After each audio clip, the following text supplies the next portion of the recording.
স্বচ্ছতা ও সততা ছাড়া মানুষের মন জয় করা যায় না। দিল্লির বিধানসভা নির্বাচনে ফলাফল তার প্রমাণ। বক্তা মুখ্যমন্ত্রী ডক্টর মানিক সাহা। একই সাথে তিনি বিগত বাম আমলের বিভিন্ন সিদ্ধান্তকে বাক্যবাণে বিদ্ধ করলেন। রাজ্যের বিভিন্ন সংস্থা সংগঠন তাদের নিজ নিজ প্রতিষ্ঠানের গণতান্ত্রিক বাতাবরণ অক্ষুণ্ণ রাখতে সচেষ্ট। এরই অঙ্গ হিসেবে রবিবার ত্রিপুরা স্টেট ইঞ্জিনিয়ার্স অ্যাসোসিয়েশনের ৫৫তম বার্ষিক সাধারণ সম্মেলন অনুষ্ঠিত হয়। রাজধানীর নজরুল কলাক্ষেত্রে আনুষ্ঠানিক এই সম্মেলনে মুখ্যমন্ত্রী মানিক সাহা, মেয়র দীপক মজুমদার সহ সম্মেলনের আয়োজক সংগঠনের নেতৃত্বরা উপস্থিত ছিলেন। এদিন মুখ্যমন্ত্রী সম্মেলন মঞ্চে দাঁড়িয়ে বলেন, রাজ্যের উন্নয়নে ইঞ্জিনিয়ারদের বিশেষ ভূমিকা রয়েছে। সেই সাথে বলেন, সততা ও স্বচ্ছতা ছাড়া মানুষের মন জয় করা যায় না। দিল্লির বিধানসভা নির্বাচনী ফলাফলেই তার প্রমাণ। অনেস্টির সাথে আমাদের কাজ করতে হবে। বারবার আমরা যেটা বলছি, অনেস্টি ছাড়া এবং ট্রান্সপারেন্সি ছাড়া মানুষের মন জয় কোনো অবস্থায় সম্ভব না। এবং সেটা দিল্লির রেজাল্ট দেখে আমরা কিন্তু বুঝতে পারছি। মানুষ সব দেখে, সব বুঝে। এবং একটা সময় ছিল কোন অ্যাসোসিয়েশন প্রেসিডেন্ট কে হবে, সেক্রেটারি কে হবে, সেইগুলো একটা দুর্গের থেকে বলে দিত যে এই প্রেসিডেন্ট হবে, এই সেক্রেটারি হবে। আমাদের সময় এইসব না। মেম্বাররা যারা যে যা ডিসিশন নেবে সেটাই। আমাদের কাছে এইসব পলিটিক্স আমরা করি না।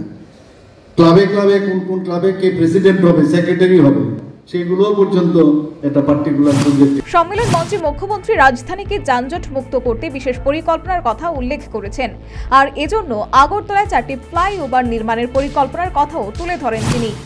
প্রজেক্ট আমি সেক্রেটারি মহোদয়কে বলেছি কোথা থেকে ফান্ড পাওয়া যায়, যাতে আগরতলা শহরে আরো উড়ালপুল যেটাকে বলে সেটা তৈরি করা যায়।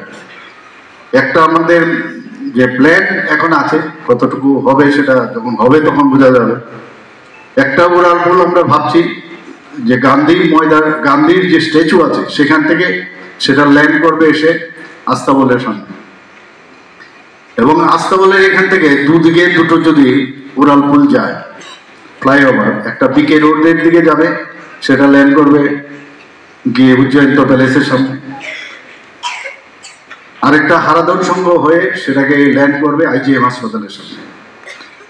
আরেকটা যেটা আমরা ভাবছি যে মোটর স্ট্যান্ডের এখান থেকে যদি একটা উড়ালপুল হয় এবং সেটা যদি ল্যান্ড করে গিয়ে আপনার প্যারাডাইস জোনে, তাহলে কিন্তু একটার সাথে একটা ইন্টারলিঙ্কড হয়ে যাবে। সেটা আমাদের একটা চিন্তা ভাবনা আছে।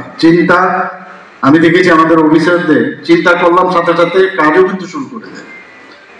এর মধ্যে অনেক আমাদের কাছে প্রেজেন্টেশনও দিয়েছে। কিন্তু যাই কাজ হোক, আপনাদের উপর ভিত্তি করে কিন্তু সেই প্ল্যানিং গুলো হয়।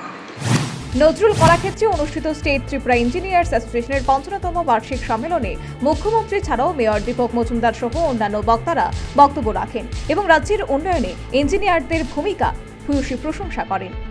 Bureau report, news vanguard.